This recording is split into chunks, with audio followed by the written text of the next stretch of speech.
And today's video is a live Q&A. So if you have any questions, make sure to ask us.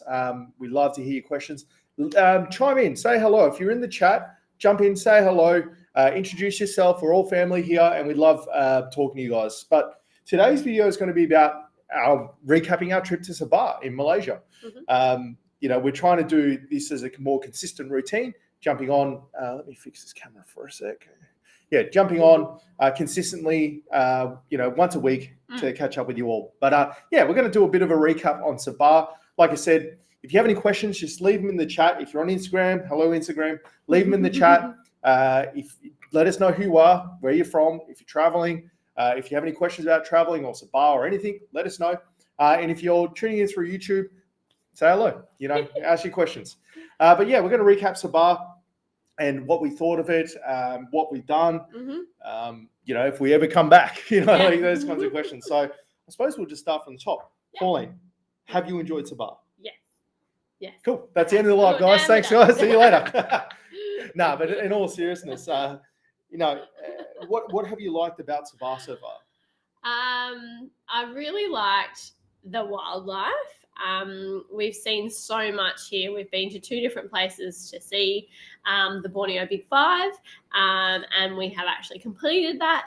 So I'm so happy that we just got to spend days on end looking at all the jungle and the rainforests and the rivers and everything like that. And that was me. I just love that. So for those, just a bit of a side note, I'm now addicted to tea thanks to Sabah. Yes. So we went to the Sabah tea resort, and they grow tea out there. And ever since we've been there, I've basically had 3 teas a day now. So cheers to Sabah for making me addicted to tea. Is better than the soft drink he was drinking. So quite happy about that. Yeah. That, it's a lesser of 2 evils. I'd rather be drinking tea than drinking soft drink, right? So, So Pauline's right. We've had a pretty amazing adventure here in Sabah.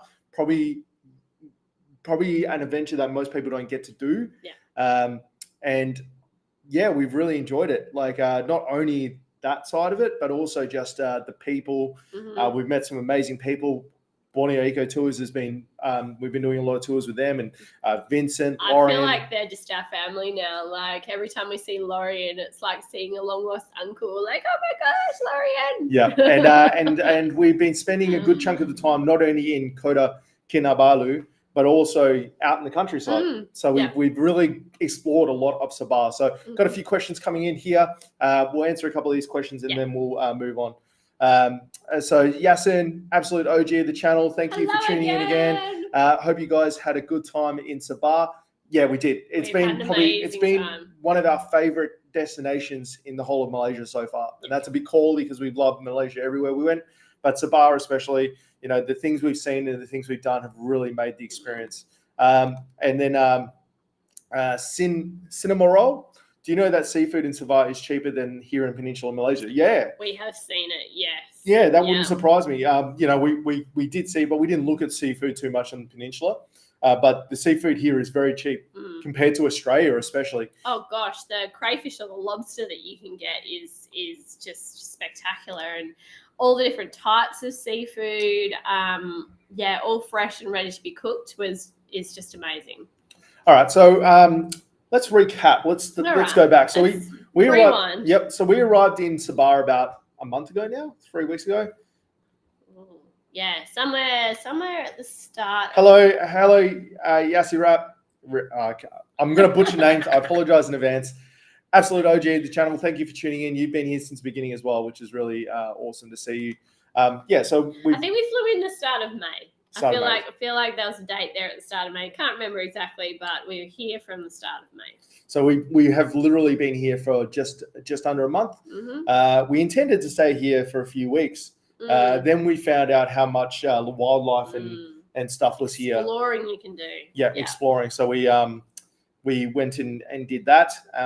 So we arrived and we are staying in Keys. Yes. which are the brand new apartment buildings, I would say east of the centre of town, right at the top there, before you round the corner to go into the bay. So, we found this stay has been amazing. We had issues with an Airbnb. We were supposed to stay at Sutra Avenue. And if you've seen our shorts or anything like that, it was horrendous. So It wasn't good. We got out of there, and this was the first place we found, and it has just been spectacular. So love this apartment building.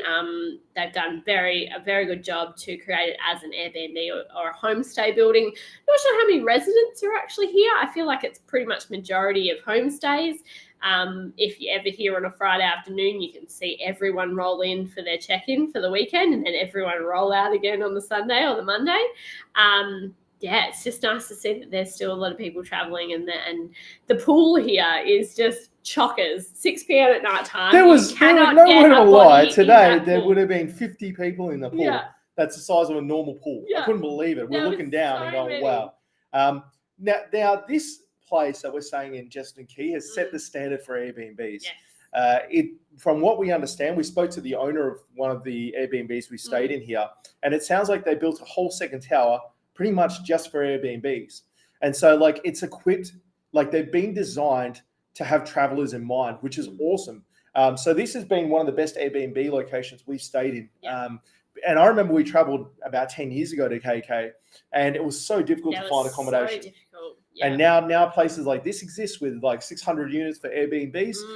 It makes it a lot more easy to travel to as a destination, a little bit more affordably. Yeah. Another beauty about where we are is we are right near Sabah, the shopping mall. What's it?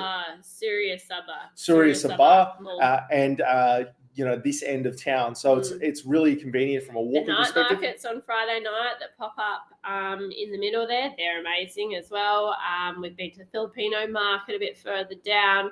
We've seen Surya Sabah. We've been to Wisma Merdeka. We've been to Centrepoint. We've been to them all trying to find stuff, obviously, for multiple reasons of breakages for electronics and stuff. But we've explored quite a lot of KK, and it's really beautiful. Now, cinema roll. I suggest you look at Kundasan. It's like Cameron Highlands. We went through Kundasan. I believe we did. Yeah, yes. We spent about an hour or two there on the way up to Mount Kinabalu. Beautiful. And then we were also in Kilu as well. So we were back.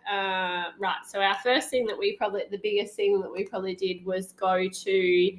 Hello, Harry. Good to see you. Go to Dermacot Nature Reserve. No, Filipino market.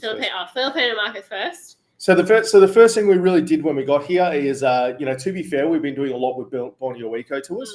They've been gracious enough to host us and to try a few of these things to really show off Kota KK. And the first place we went to was the Filipino markets, like the markets here. That was awesome. I really enjoyed it. You would have seen we made a video on it. Yeah. Didn't realize it was going to be so big. Just overwhelmed with the amount of stuff that's in there, but it is amazing. From the video perspective, it obviously wasn't one of our biggest videos, but like I said in the comments, I made it because from an outside of all the politics and everything, it was just a nice place to show, that we enjoyed. So we wanted to show that. It's like its own economy or ecosystem in there, and you've got to give credit to every person that turns up and creates a stall at these kind of markets, because it's not easy work to do. Markets are not an easy thing as a job to do. So if they've got a space like that to do it, why not just and we're learning along the way. We learned a lot about the history of the place, and obviously the Filipino Malaysian tension in Sabah. We learned a bit about that as well. We went to the Filipino markets. We went up to the hill and had a look. Mount Kinabalu. The lookout here in KK. Oh yeah. Not Soldiers Hill. Anyway, Soldiers Hill. No, it's not called Soldiers Hill. Oh. Anyway, we went up to the hill, had a good look, went to the markets, and that was a great day. About a couple of days later after that, we went to Dermacot. Yes. And that was the first highlight of the trip. Really know what to expect either. Going out, we'd only really seen our itinerary of where we were going and what we were going to do. So we didn't really know what to expect in Dermacot, which was quite interesting. So as we found out, it used to be a research station for the area of lots of botanists and researchers and all that kind of stuff would come there and just study the wildlife. And that's why it was created by the government. So the government runs Dermcott. From this is just our knowledge. The government runs Dermcott, and the tour companies then hire each room or each chalet for the tour that they need to do. So that's essentially what happened to us. We went out with Borneo Eco Tours. They hired us 2 rooms in a chalet, and we literally drove through the nature reserve. Well, let's go back. So part of the first half of the experience was getting up to. Yes. Oh, yes. That was. So what I'm going to do, guys, I don't know if this is going to work, but I'm going to try. I'm going to bring up some photos as we're talking, so everyone has a little bit of context to what we've been looking at, right? So hopefully this works. Yep. Okay. So let's bring this up, and if we minimize this, we'll bring up some photos along the way. So let's go back in time here. So we had to jump in a 4-wheel drive from KK. We picked up. And our first stop was we're almost there. The first village, Tulipit. Yeah. So this is the view we had at Tulipit. Let me just make sure it's coming up first. Bit of technical difficulties, guys. I don't know if Instagram. Yeah, Instagram. You may not see this. Jump on the YouTube video. We're going live on YouTube. If you want to see these photos, please jump on there. Because you'll get a better view. So this is the view we had. This is Mount Kinabalu. Mm-hmm. We were very lucky because the day, the view of the day was incredible, right? Yeah, first early morning, there was no clouds. As soon as it turned lunchtime, we could no longer see it because the clouds had come through. So we stopped here and we had, a lovely, lovely view of Mount Kinabalu, and went a bit further to where the markets were, and a different sort of view of that one as well. While Jimmy keeps scrolling through the videos, I'll just move on. And then we went look at that view, amazing, into Mount Kinabalu National Park, and we got to see the exhibition hall and the botanical gardens, and they were just gorgeous. Yeah, like the botanical gardens was surprisingly good. Like, look at this orchid. So all these orchids just grow natively here. Oh gosh, yes. In Australia, everyone wants to grow orchids, and you can't because of the climate that we have. It's just not viable. So we had a lovely walk around here, and the kids spotted all sorts of things: spiders and lizards and pitcher plants, and an unbelievable amount of stuff we saw here. Yeah. So then after that, did we have lunch? Yeah, we had lunch. Yeah, and that was our lunch there. Just went to a local thing, had stir fries and stuff. It was really good. Yeah. And then, so our first stop for the night was actually the Sabah Tea Resort. So we were actually staying. Oh, you missed the canopy walk. Oh yeah, how did I forget that? My gosh. So we went to Pouring Hot Springs, and Pouring Hot Springs is based on the way to Kota Kinabalu. On the way to Dermcott. The other side of Mount Kinabalu. And it has this absolutely amazing canopy walk. So this is a picture I took of Pauline on the canopy walk.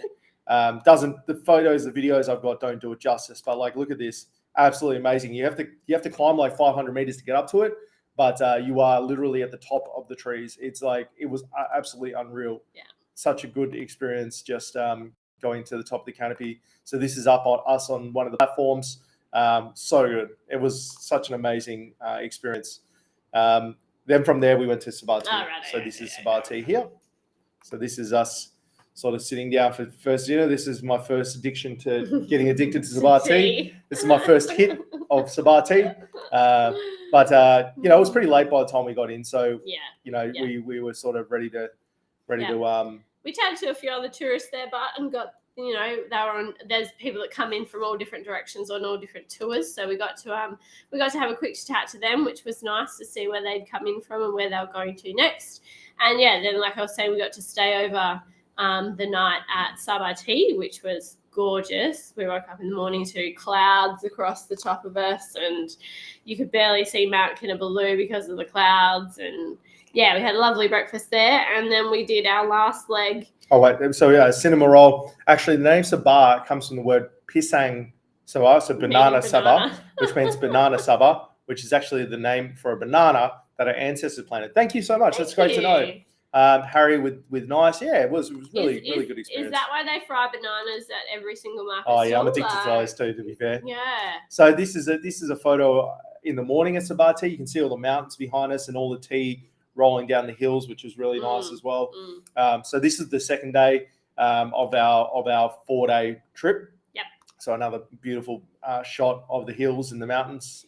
And we did not know how rough the ride was going to be Yeah. from here. So we were here for breakfast. By about 10 o'clock, we sort of left.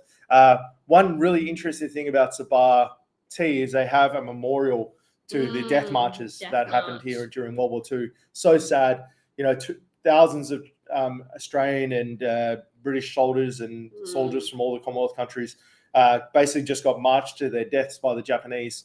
And of the 2,400 and something that did the march, only 6 survived. That was basically a march to kill them off, essentially, which is a very sad, but is what it is. I just love this photo. You know, it's a sort of a really holds everything together. And then we were sort of on our way. We came across this awesome bridge. So the beauty about, you know, traveling through Malaysia is you see lots of bridges like this, but we're never game enough to go and walk on them. Like, absolutely everywhere. And so we got stopped. We asked Lorian to stop along the way, and he let us get a photo on the bridge, and we walked across it, and I swung it a little bit. So that was pretty cool.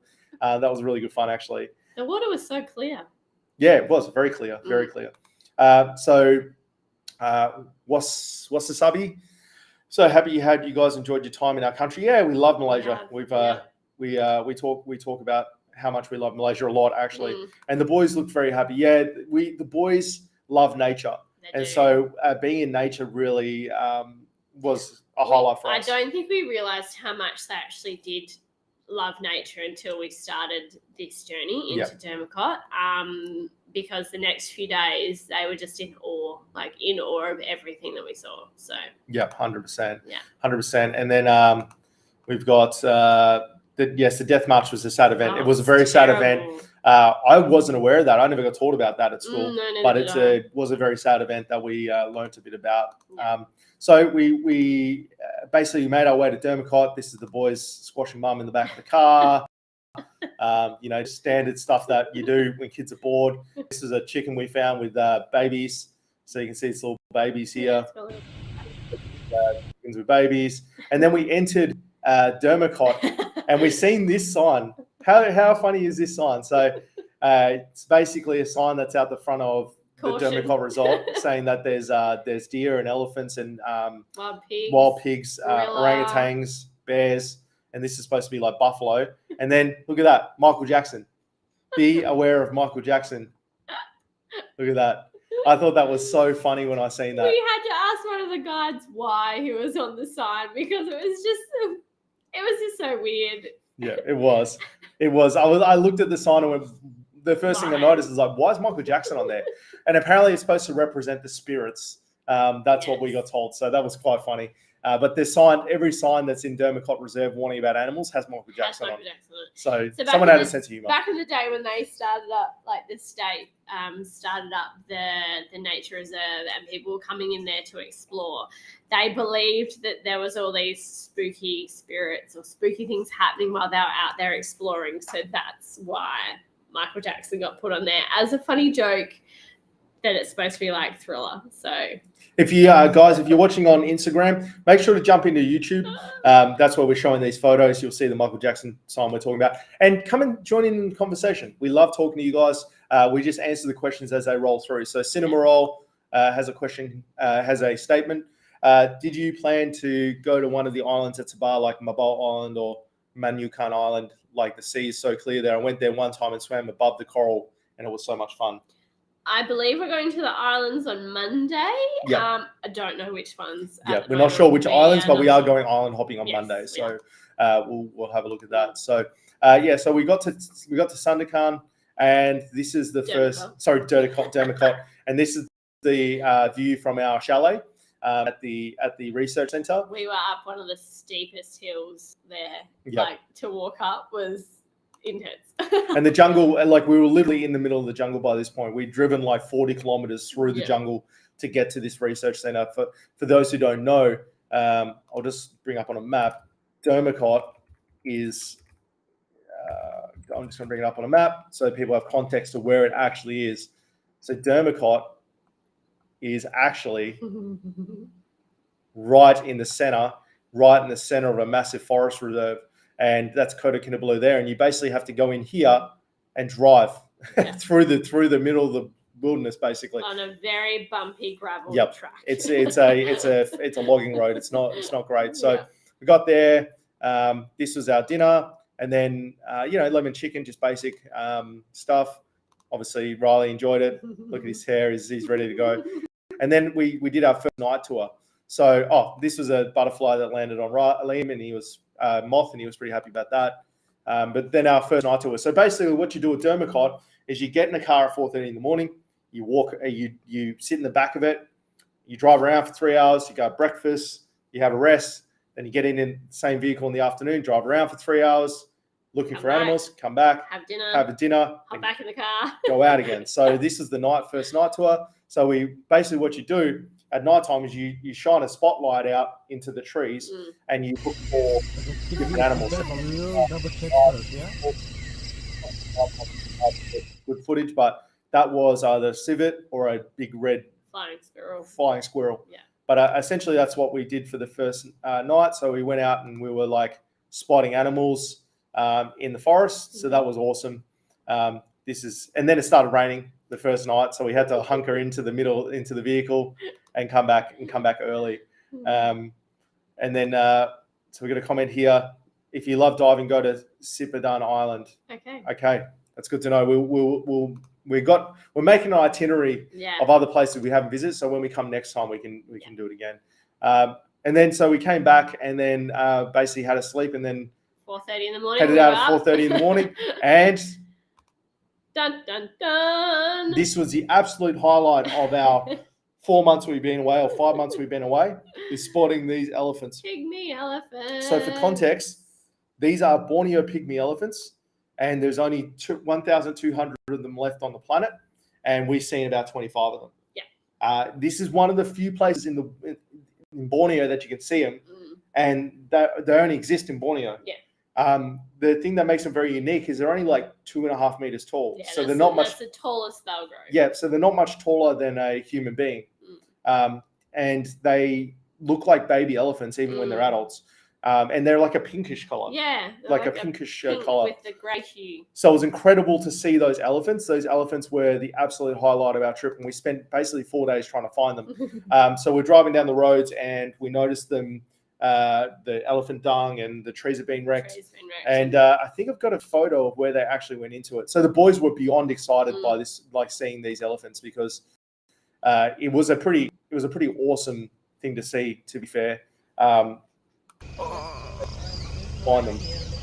So this is me zooming in. So you can see they look like little babies. So this is them there, and you'll hear Liam. So that's it. Moving over to go back into the jungle. When it loads up. So that's a little baby one. And then that's an adult one over here. So that was pretty amazing. That was the absolute highlight of our trip. And then we went, this is the hole. I took a video of this because this is the hole they went into. It was tiny. It looked like a little deer hole. Yeah, you would not have thought a herd of elephants would have gone through in that there. hole. So this is us just having breakfast. So we had breakfast on the side of the road at this point, and so we just messed around a little bit. This was our breakfast set up here, and then we headed back up the trail. This is one of the days, and then we came across them again. So we walking around doing bits and pieces, but the boys really enjoyed this because it was really nature. This was all nature. Yeah. And then this is us spotting them again, just coming out and on our way back. On our way back. We've seen them on the way out and then on the way back. No, way more. So yeah, so at Dermacot, like we saw these elephants, absolutely amazing. But we then also spotted the rhinoceros hornbill. Which is obviously very rare and one of the big five as well. We went ahead and spotted all sorts of things. We even got to see an orangutan. We got to see this leopard cat as well, which are quite. That's a cat. That's a leopard. That's a cat with leopard spots. So that's quite a common occurrence here. Yeah, the elephants were very cute. They were the absolute highlight of the trip, by a long shot. Just in the context that we've seen them was part of the reason we went out there to see the Borneo Big Five. But very few people get to see them, and they're very elusive. Yeah, and then the thing is, right? Like our boys are 6 and 8 now. By the time they're adults, they may not exist anymore. They may actually go extinct. Yeah. So the boys have had a very special occasion and seen something that most people on the planet haven't seen, which fills my heart. So this is another day out. We're just looking at different things, having breakfast again. It was exhausting, not gonna lie. It was a very exhausting couple of days. Yeah. But early starts and late nights, and then it started raining. It was hot and humid during the day, and then it would start raining at night. So, but we couldn't fault the trip that we went on at all. We got to see so many animals, and we did not realize how much the kids actually loved nature and seeing all of these things like this. These are the rhinoceros hornbills, and Liam was one of the best spotters of hornbills. Hello, Baconator. Thank you for joining us on the chat with Pauline as well. We're just showing some photos from our recent trips and recapping our experience here in Sabah and how awesome it was. So thank you for tuning in. If you're watching on Instagram, come onto YouTube, look up Mitch's on the Horizon, and you'll be able to see the photos that we're looking at. So please do that. Again, leave your comments. So these are elephant hornbills. We've got rhinoceros hornbills is the one I meant to say. I keep calling them elephant hornbills for some reason, but rhinoceros hornbills. So that was pretty cool to see. Found this cat that boys loved. They named it Kiki. Kiki. So now the Dermacock calls that cat Kiki. So our boys named this cat. Then went for a jungle walk. Now, this is not for the squeamish. So please, if you get squeamish, you might want to turn away just now. There was so many leeches. Oh, they are the weirdest. Look at the leech. Oh my god. Oh, it's Cooper. Hello, Cooper. Thanks for jumping on. Hopefully you like leeches, Cooper. We saw a lot of them. Yeah, we see a lot. So this is a leech. So they get really small, and then when they smell someone coming near them, they extend out and they try and latch on. So that's a leech trying to latch on to whatever they're smelling, which is us. And then we'll walk through the jungle. We've seen lots of leeches, to be fair. We've seen we ended up with leeches. Seen this trail of ants. That was pretty awesome. No, they were termites, weren't they? Termites. So this is a termite moving nest. So the termites are like full on, just cruising along, and then moving from a nest to another nest, which is pretty awesome to see. It doesn't happen very often. And again, another leech shot. We ended up with leeches on our shoes. Luckily, so guys, this is why we're all wearing leech socks. Yeah. You see the leech socks because of these little buggers here. I mean, So this is a leech. Is a leech. They all look like, and then they smell. And they live on the ground in like shrubs and leaves and stuff. And what they do is they attach themselves to you. See how he's like looking around? So he's like, he's getting long now because he smells me. Ooh. And then gets long and tries to latch on. So leeches were everywhere. It was pretty crazy. Yeah, I ended up with one on my stomach. I have no idea how it got through my shirt and my pants, but I had one on my stomach that we had to pick off. So that was not a great time for me. And Liam absolutely freaked out because I had one on me. But it was so tiny that we just. They said to us that they can get through and latch on through a pinhole. That's why you need the leech socks, because they're made of plastic. Yeah. So this is us driving through the jungle some more, just looking around. Lots of driving in the jungle. And to the credit, the boys were absolute troopers. They did so well, considering they spent 9 hours a day inside in the back of a vehicle. Back of a vehicle, yeah. So this is a cicada. So this is a giant cicada. The never ending. In your pocket, you know? But that was so loud. We had one come near our window one night, and I thought it was the alarm going off. I was yelling at Jimmy, like, turn the alarm off. And he's like, it's not the alarm. It was a cicada. Okay, so that's basically our trip to Dermacock. Steve Irwin, eat your heart out. Yeah, look, if Steve Irwin was hunting leeches, we would have beaten him out. So I didn't get a video of it, unfortunately, but there was a leech. There was a tree that was leaking sap, right, like red sap, and there would have been 100 leeches on it, just sucking the sap. As soon as they smelt us, they all dropped off the tree and went to the ground. It was the cringiest, creepiest thing we've experienced, but it was pretty awesome. Yeah, so we're getting to this. The Kinabatan, we're getting to this. So this is only one part of what we did in Sabah. Yeah. Life-changing experience for the kids and us. So then we went back, and then funnily enough, we went to the mall to get a cable, and the power went out. So we're walking around the mall. Luckily, it had emergency lighting. What's going on?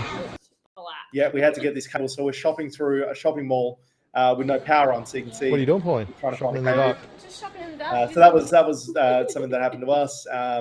And then we headed off to Kilo. So Kilo is a village that's near Kota, and it was sort of a day trip that we did. So this was us heading out, and this was on the way. I'm not 100% sure. I can't remember the place we were at, but they've got this another bridge. We love bridges, guys. So this was another suspension bridge we went over, which was really awesome.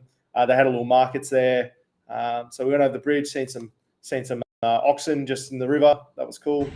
And then they did this instrumental, like music thing on the other side, which was awesome. Like traditional band. like music from their village, and their To the final I'll play checkpoint, it a little bit because it goes pretty hard. To be fair, the music. So to this is the music.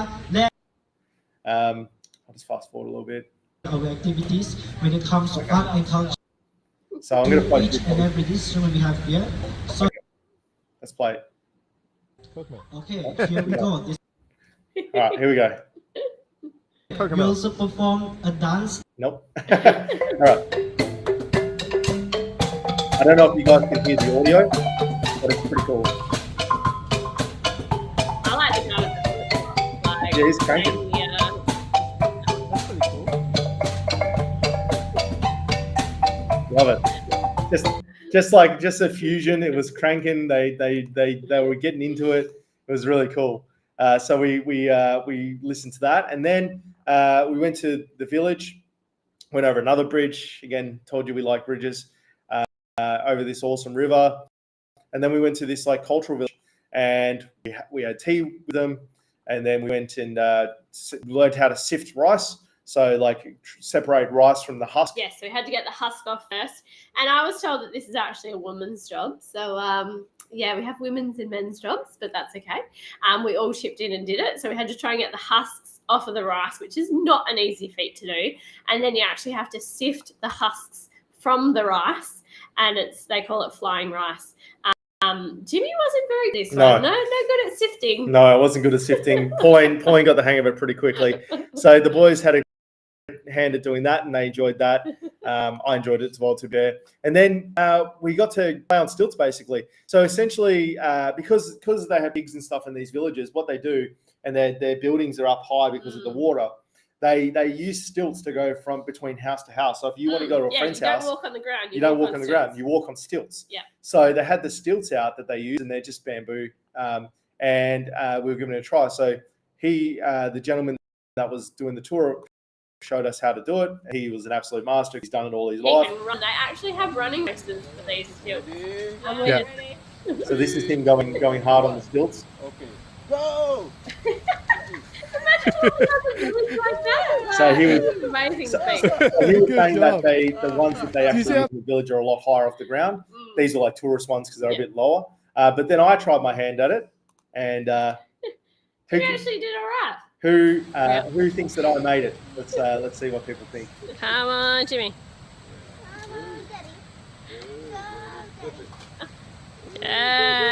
love it. So yeah, I was in the village basically. Yeah. So I've got a couple of comments here. We'll just read those. Come on, Jimmy. Go back to there. So to remove leeches, just put a burning cigarette to them. Yeah. So these never got time to latch on, luckily. So we just rubbed them in our hands and they came off. Yeah. But yeah, I could see if they were latching on for a while, they would have locked on. But I actually felt something on my stomach. It was a bit strange, and I was like, "Oh, this doesn't feel right." And so when I lifted my shirt, I literally had this tiny one on me, and all we had to do was just rub it, and it came off. So we were very lucky that I was like, "Oh, this doesn't feel right." So.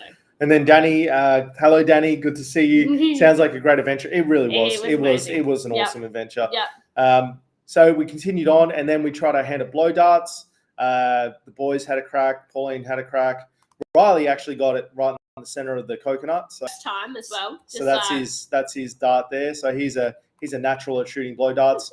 And then Pauline had a shot with the blow darts, and we all had a good shot down here. So this is us all shooting. So this is Mum having a shot.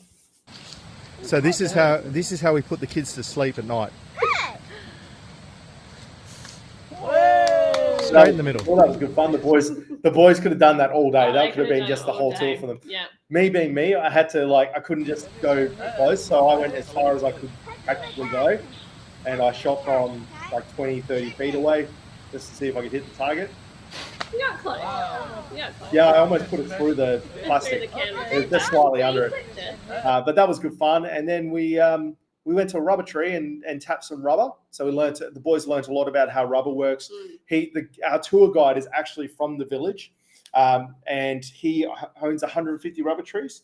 Well, I think it was more than that. Yeah, it was a lot. And he taps these trees every night. And so for 10 liters of rubber, that's what he gets from 150 trees. He makes $10 Australian or 38 ringgit. So it's not a profitable enterprise. And he spends all night doing it because the latex is actually produced at nighttime. It comes out faster at nighttime. So he said to us that Riley, my man, he'd gone to sleep for a few hours from 8 till 1, I think 1 a.m. And then he'd gotten up at 2 and gone out to the farm, tapped all his trees, come back at 6, 7 a.m., had a sleep, and then came to us at 12 noon. Oh, just try the rubber. Okay.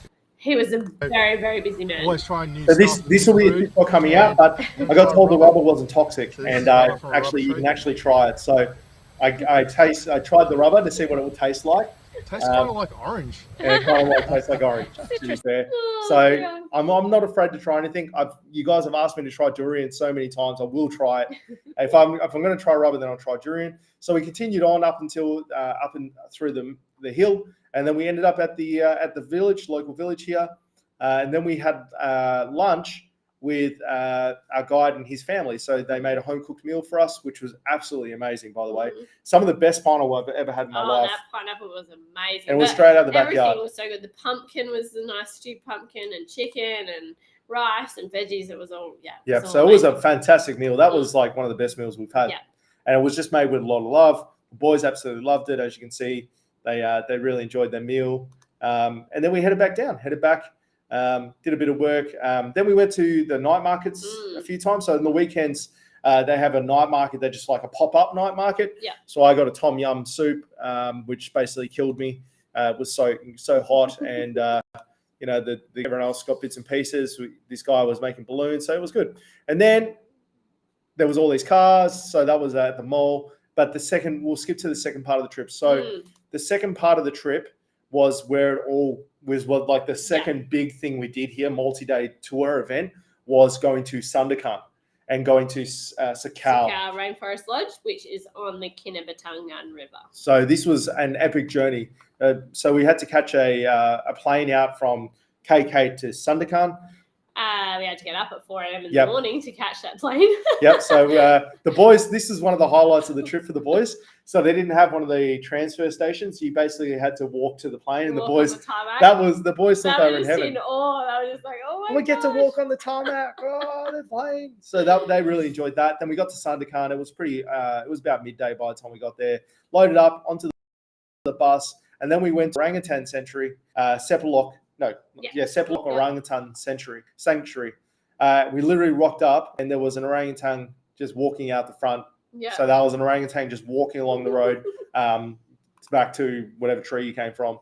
So we're walking along. It was big tours, to be fair. It was there was a lot of people. It's a lot of tours, but they're free roaming. So they get to go and do and go wherever they want. They've got hundreds and hundreds of acres, and it's not actually fenced. Pauline's got the tongue going, Danny. She's all over it. Yeah, got that one. So we got to go to the Sepalok, have a look, and we actually seen some orangutan just cruising around the place, which was really cool. And they took us to the nursery. So Sepalok Rehabilitation Centre actually bring in all the young orangutans. Either their mother has passed away, or they've been abandoned, hurt, been taken off someone that shouldn't have one, and they're brought here to the separate rehabilitation centre, and they are actually taught to swing on ropes and then in trees. They're taught how to search for food, and then once they actually get to a certain point, they're actually put back in the jungle by themselves and monitored to see how they go. So this is like a full rehabilitation centre, which is really great to see because there's obviously not a lot of orangutans left out in the wild. So it was very overwhelming to see so many there and being fed by the rangers, but you've got to think of it the other way, because if they weren't there, what would they be doing? Like, they probably wouldn't be surviving out there. So I had one of the tour guys actually talk to me. He was from a completely different tour while I was standing out the back, so he decided to chat to me. And they have 4 males that are in the rehabilitation centre, and one of them decided to actually come into this nursery area. Yeah, I think I got a photo of him, actually. His name is Jack, which is this big guy. I think he's in the middle to see where Jimmy's got. Yep. Big Jack. So Jack actually made his way into the rehabilitation centre by himself about a year ago. And they actually don't know why he turned up. He obviously needed help and was in the area and has decided that here is a good place to stay because there's food, there's other orangutans, that kind of stuff. So it was really amazing to hear that he's actually turned up. He's not being one that they've rescued, and they've got 3 other males, all ranging in ages and temperaments and attitudes. I've been told that one of the other males is a womanizer, and he is actually, poor thing, is sectioned off because he causes arguments and absolute chaos in the camp. So he's allowed in his own section. So I'm going to get a couple of comments here. Did you know that the name orangutan is jungle people? Yeah, we learned that. We've learned that. Yeah. And you can see why. When you watch them interacting, they basically just look like people. Yeah. They look like orange people. Except they can open coconuts with their mouths. Yeah. So we don't have that ability. They're incredibly strong.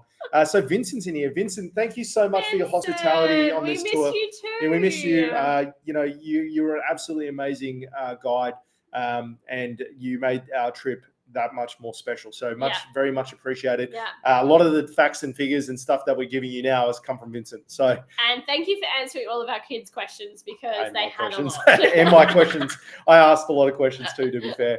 And then Orang is people and Nutan is jungle. So jungle people. Yeah, we learned that while we were actually looking around. So that was good to find out. So we've seen the orangutan, and then. We got here. Praying mantis. A praying mantis landed on Pauline's head. So that's the praying mantis there, landed on Pauline's head, and then went onto her back, and then I basically got him to climb on me. It stopped loading, but I got a video of an orangutan opening a coconut with his mouth. With his mouth. Yeah. You don't realize how big their teeth are and how strong they are until they can just open a coconut with their raw power. Then we went to the Sun Bear Lodge, Sun Bear Sanctuary. So this is a comparison of all the different bears, all the different bears out there. So you can see that the sun bear, which is the one at the front, is basically the same size as Riley. So this is all comparison. We actually ironically stood next to all the ones we were the same size of. I don't think you see that. Too. So I'm whatever this bear is, a black bear. I'm the same size. Not a grizzly just yet. No. So that was pretty cool. And then we got to see some sun bears. So they're beautiful. Bears. They are. And fun fact about the sun bears that we learnt while we were away is they a lovely bunch of coconuts, indeed. So one of the interesting things about sun bears is they actually make nests like orangutan do. In the trees. But their nests are obviously not as nice because they don't have fingers. But they make nests, and they have extremely long tongues. Their tongues are almost like 30 centimeters long. Yeah. The kids like that fact. They did that. They like that fact. And the problem is because they're so rare in the wild now, a lot of orangutans have come out of sun bears have come out of captivity, right? So they've been kept as pets and things like that. Yeah. And they'll have a baby and they don't actually know how to look after it. So that's where these sanctuaries come in place. And it's a shame they have to exist, but it's better than them dying in the wild because a lot of these bears have come from people just keeping them as pets. So they buy them off the owner of the pets and put them in the sanctuary, and they live out the rest of their life in relative comfort. Yeah. So from there, we jumped on we had lunch at a hotel. And then we jumped on like really fast boat with two engines, and we headed out to Sakal. So that was good fun, except our boat broke down. So nothing against the company. It was just happened to break down. Just the linkage pin decided to, lose its bulk, but that's fine. But it was a 2-hour boat ride. So it basically went through the ocean and then you cut into the jungle, Into the river. and you could see the difference in the water. Like the water in the ocean was blue, and then you got into the river system and it was like a brown color. Bloody color. So this is us cruising along. So you can see here the water's blue and quite clear. And then as we got into the jungle, the water went like a really brown, silty color. Then we arrived. So we arrived at Sakal. We got given a mocktail, which we drank because it was very hot at this time. And then we were straight into our first tour. So this is our first tour down the river and looking for, basically what you do is you cruise up and down the river looking for animals. And Vincent was our guide. And so he pointed out a few of the animals. And we were very lucky. That's not a very good shot of proboscis monkeys, but in our first day, we've seen some proboscis monkeys, seen a couple of wild macaques in the jungle, and there's the proboscis monkey right there. So you can see this is a female because her nose is quite pointy. The male's proboscis monkeys actually have rounded noses that droop down, and they make this like honking noise. But the trees were just filled. Like, it was so nice to see that there was just so many out there and with babies. And this is a tree that was just jumping all over absolutely the place. All that shot's not very good. I think this is a male here. Just sitting out on a limb. I couldn't. It was getting a bit dark, so it was hard to get some good photos. But the thing with proboscis monkeys is that they're actually rarer than orangutans. There's a lot less proboscis monkeys than orangutans, but they're so concentrated along the river that just feels like there's a lot of them. But there's actually a lot less proboscis monkeys than there is orangutan. So they're actually hard, if you come to Batu or you come to here, you can see them, but everywhere else in Borneo it's very hard to find them. So this is one just chilling out. They live in packs like harems. This is another hornbill that we've seen, an oriental hornbill. So that was really cool. And then this is our first night. Down at the lodge. So the accommodation was spectacular. Jinx. The accommodation was really nice. I've got videos of it.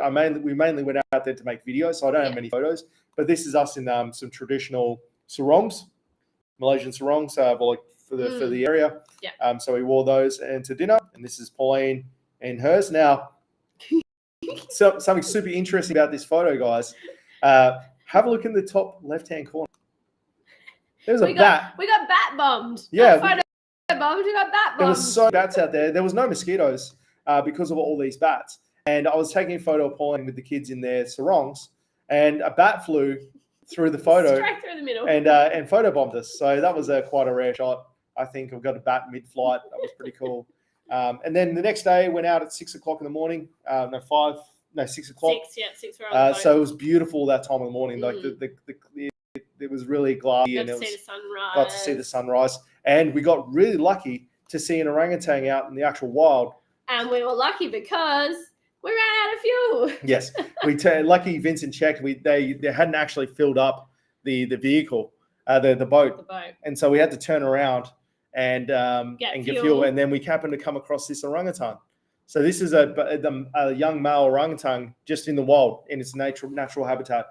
Normally in sanctuaries, a young orangutan like this would still be with their mum, but because they're in the wild, they get taught a lot quicker, and it's living by itself. So this was like a 9-10-year-old and orangutan. He was just in the tree on the edge of the river. Yeah, he was just eating fruit, just doing his thing. Now what set Vincent off is there was a bunch of macaques there, and generally if there's a bunch of macaques, an orangutan won't be too far behind because they listen out for them and go, okay, well there's fruit there. If the macaques are there, I'm going to go over and check it out.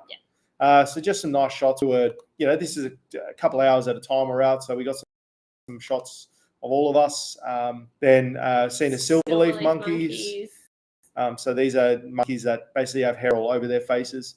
So that was pretty cool. Mohawk. Yeah, they're like a cool mohawk. And then we just cruised down the river, and then we came across. So this is a noxious weed in the whole of the New King Louis. Yeah, looks like it. Water hyacinth. hyacinth. Yeah, water.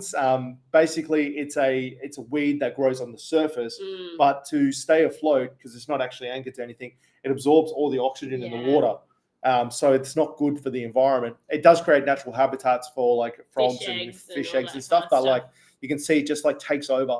So this part of the river is taken over, or the lake is taken over by this water hyacinth. And we've heard a lot of like smaller tributaries and lakes have it. You can't actually get into them anymore just because these guys have taken over everything. And this is what it looks like out of the water. So it has like a little root system. So they're all individual plants. There's just lots and lots of them. So that was pretty interesting. And you'll just see them floating along in clumps, like down the river to wherever the next spot they get stopped at. So this was an itty bitty crocodile. Bitty crocodile. But it was a tiny crocodile. It was like this big. It was a baby one. Real baby crocodile. But that was spotted. Seen an egret on the side of the river. And then we seen, so we went back to the room and chilled out for a bit. And I got this shot of this orangutan. Just happened to be here. So there's a gong system at the accommodation. So one gong is to welcome new people, because there's new people turning up every day. So welcoming new people is one gong. 3 gongs is dinner or breakfast and lunch is ready. And then 6 gongs is something has turned up at the resort. So an orangutan, a proboscis monkey, an elephant maybe. So you literally rush out of your chalet to look wherever the people are, and someone will have spotted something. So this time it was an orangutan. And it was basically in the lodge, like it was in the resort. It was just outside our chalet, actually. Yeah. So I got that awesome shot. He was up there just like looking for fruit and moving around. So he was up in the trees. So that was really cool to see. Then we went out again and we seen these swiftlets in their nests. So that was pretty cool. Like they'd made a nest inside the side of the cave. Lots of birds. So many hornbills. Yeah, we've seen so many birds, hornbills. Lots of eagles, all different types of eagles. Yeah, the kid, Liam was actually the best at spotting the hornbills. He could see them from a mile away. 100%. Then another day. So we were there for 4 days and 3 nights. Yeah. So it was like going out 3 times a day. The main highlight of the trip is these river cruises, just going up and down the river. So we've seen this big monitor lizard. He was really cool. He was kind of just chilling out on the side of the river. Then we came across a itty bitty crocodile, like a slightly bigger crocodile. It was still small, not a big one. but it was slightly bigger than. And he did not move the whole time. He did not blink. He did not move a muscle there. He was happy to see us, that croc. And then we kept cruising along, seeing another lizard. He was just chilling out, just sunbaking. And then we relaxed for a bit, caught this big boy, this eagle. He was the silver serpent, wasn't he? Serpent eagle. Yeah. He was just chilling out, and then we chilled out for a bit. It was a lot of relaxing. It was really relaxing. It was actually. We kind of needed a nap during the day or to relax, because you've gotten up so early and been on the boat for 2 hours. Like it's a lot out in the sun and on the boat. So yeah. So this is a view from where you eat your lunch, breakfast, lunch, and dinner. So you're literally on the side of the river in an open air restaurant, and the food was amazing. Yeah, the food was all so buffet. Good. Breakfast even had an egg station and waffles, and every day it was different. So one day we could have pancakes, waffles, eggs, and toast, and the next day it was, I don't know, sausages and hash browns and something completely different. So it was amazing, the array of food, and we actually did get to meet the chef, and she was lovely. Yeah, she was very nice. Just so happy to meet everyone. Then we spotted another orangutan. Yep. So this orangutan came. So if you're jumping on Instagram, guys, jump over to YouTube to see the photos that we're talking about, because we've got lots of photos up at the moment. So this is Pauline. This is us spotting another orangutan at the village. So this is like the side of one of the villas, and he was just swinging through the jungle, picking fruit, doing things like that. Jimmy also got knocked out by one of the people with. So there was lots of people with massive lenses, and one of them swung across and hit me on the side of the head. So that was a thing. So these are the boats pulled up. So there was several boats on the river. It wasn't just us. There was a few boats going out. There is actually proboscis monkeys in that tree, but I think I got some better shots of So the proboscis monkeys. I've got more video than I do of photos, but that's a proboscis monkey behind that. Bit of a shame, that photo, but that's Vincent. So for those who wanted to know, this was our guide, Vincent. He He made our trip. He did. He was so knowledgeable and friendly and helpful, and just he wanted everyone to spot as many animals and take as many photos and videos that they needed whenever we were on these boat cruises. So He was a very handy photographer himself too. he was too. If you want to see his Instagram, he's got an amazing array of pictures. So some baby pigtail macaques. So just I like this photo. It's like a little dude peeking through the trees. They got like little fried tuck head haircuts as well, which is cool. This is like a family. You know, this little baby just asleep with mum. And mum was picking something off someone else. So they're all picking. Oh, that's it. That's it. There. That's a good shot. So mum's picking stuff off dad, and the baby's asleep. So yeah, it's just hanging on. And then these are ones that we've seen. You know, they just came over, and like all the monkeys were just curious to see us. So this is They didn't get angry or anything. They were literally just looking at us like, I don't know who you are, but you're not coming close, and I don't want to come close to you. But see the little fried tuck haircut, and he's got like a little like yarmulke on the top of his head. And then we've seen a massive crocodile. Oh, crocodile. This finished off our big five with this crocodile. He was huge. Now, this photo doesn't do justice. I mainly got videos of the trip. But this crocodile was at least 4 meters long. Yeah. I don't know exactly how long he was, but if you look at here, you can see how wide he was. Yeah. There's crocodiles all through the rivers. Hello, how you doing? Thank you for jumping on. Radcliffe watchers, thank you for jumping on. So this was a massive crocodile. Absolute highlight. That was a highlight for me because he actually came and took a fish. And we've got it on video. We got it on video, which is awesome. Yeah. So this is breakfast the next day. So this was this was checkout day. This is checkout day, yeah. So this is waffles, omelets, bits and pieces. So why we actually went out there is to get some video and footage for the company. So we've done that now. This is on the way back. We went to the Rainforest Discovery Centre. Rainforest Discovery Centre. That's the one. So we got to walk through there, and we went on a canopy walk, and we caught a couple of these beautiful birds. There was a whole group of people taking photos of these birds. So I assume that they're rare. I'm amazed just the lenses that some people have on these cameras. Like, they are just like massive. Yep. But those were beautiful birds, to be fair. Yes, they were. So we assumed that everyone else was we assumed that if everyone's photographing them, they've got to be. Yeah, that was my thought. It's like, everyone's taking photos of them. I'm going to take a video of them too. So we actually use a Samsung S22 Ultra for this kinds of shots. All of our vlogs are action cam based, but this our zoom and night photography is done with a phone. So I think that's a pretty good shot considering it was taken with a phone. To be fair, that's a 10x. That was zoomed in 10x as well optically. And then we basically stayed the night in Sandakan, happened to come across a new restaurant with karaoke. So we went and had it was having 50% off. So we had dinner there. Had a few people come up that had seen the channel. We chatted to Sandakan Tourism Board. Everyone was there. Yep, it was a regular party. So Radcliffe, just discovered you guys exciting. Would love to have a chat. Please feel free to ping us. Yep. Just ping us on whatever platform you feel comfortable on. We're always around. Love to know a little bit more about what you do too. Yeah. So we did that, and now we're back in Sandakan, KK, sorry, and we had dinner last night at the market, and that's where we are now. So, just to catch everyone up on what the plan is from here, let me close that. Oh yeah, there we go. So to catch everyone up on the plan from here, we only have a few more days in KK, unfortunately. So we are doing an island tour on Monday, and then on Tuesday we're going to the cultural village to celebrate Harvest Festival. So that should be really cool. And Wednesday we fly out. Yeah, we fly out on Wednesday. It is what it is. And then we fly to KL, and we're going to spend a month in Kuala Lumpur. So if anyone wants to come and say hello and they're in KL, we will be there. We'll be around. We always love meeting people. So, maybe we can go on an adventure somewhere if someone is game enough to take us around and show us some food or some sights. We're always up for that. So let us know if that's something someone's interested in doing with us. So overall, how have you enjoyed Sabah? I mean, we talked about this at the start, but just looking at those pictures again just brought up a lot of memories. It's brought up so many memories on these trips, like in the car at the back of Dermacot and in the boat in Sakau.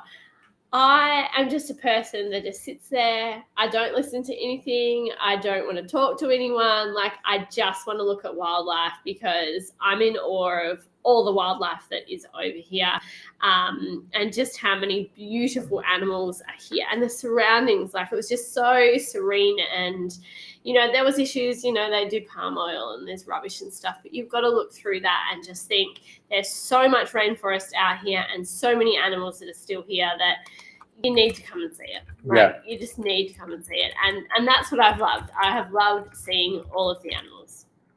Yeah, that's a great way to put it. I think, I mean, I'm not as stoic and as Pauline. I can't sit there. I have to have headphones on, and I'm listening to podcasts and stuff. But for me, so we came to KK about 11 years ago before we had children, and to be fair, I didn't enjoy the place that much. I really can't remember it. Yeah, like, it was, of all the places we visited, it was probably the least memorable. It's gone from being the least memorable to one of the most memorable experiences now. Is that because we have children now and the children have enjoyed, we've enjoyed the children having a good time? Could be.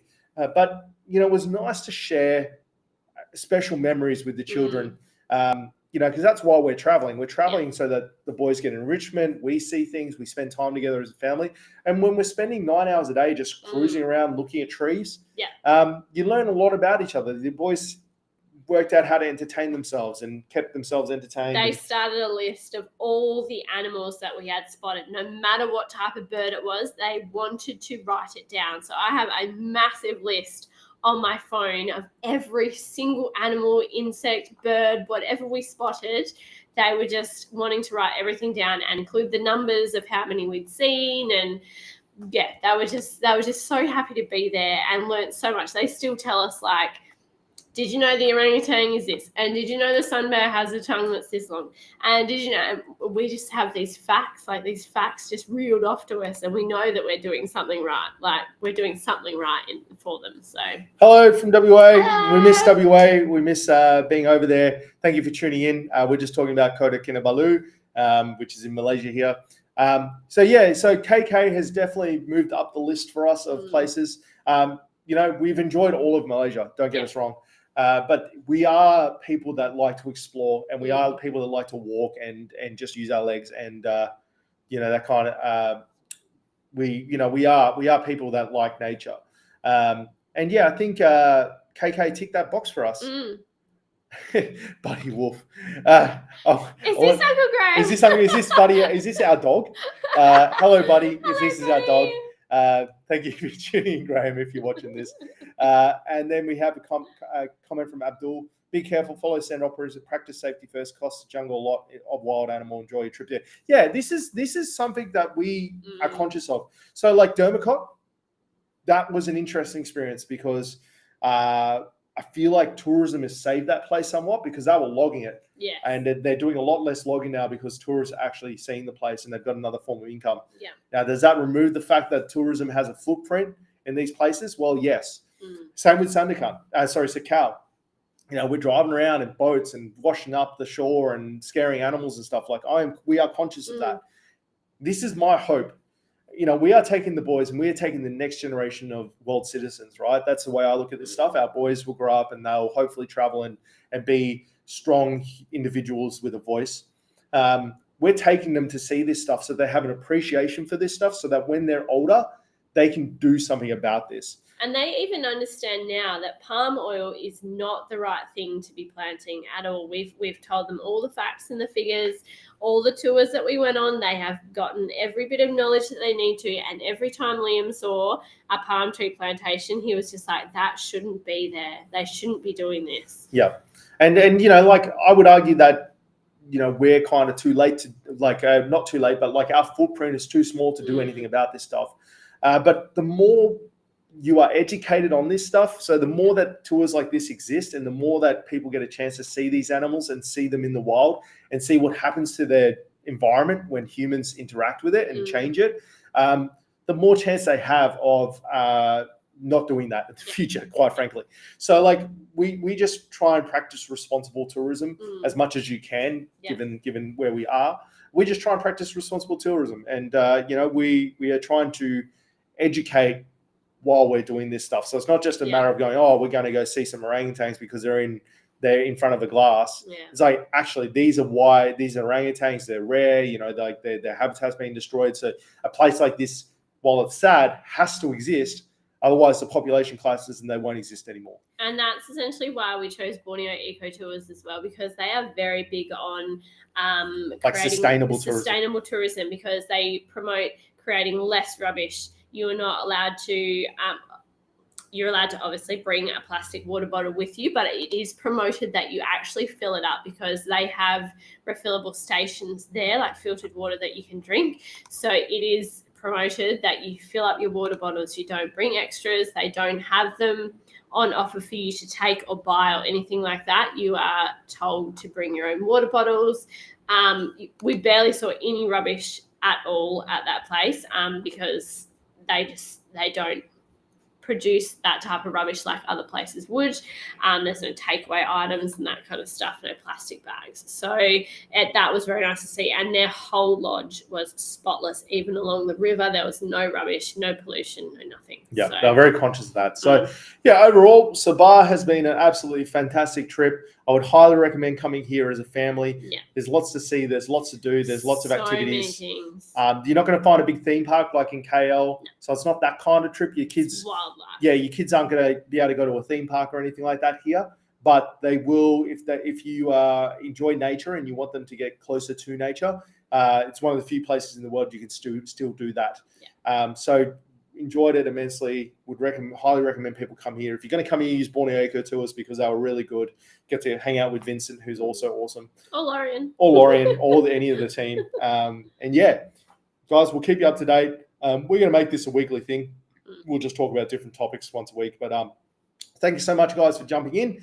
And I suppose we'll catch us all next Saturday if we're not out and about. But and look out for all of our videos, because there will be quite a few shorts coming out this week of all the bits and pieces that we have done.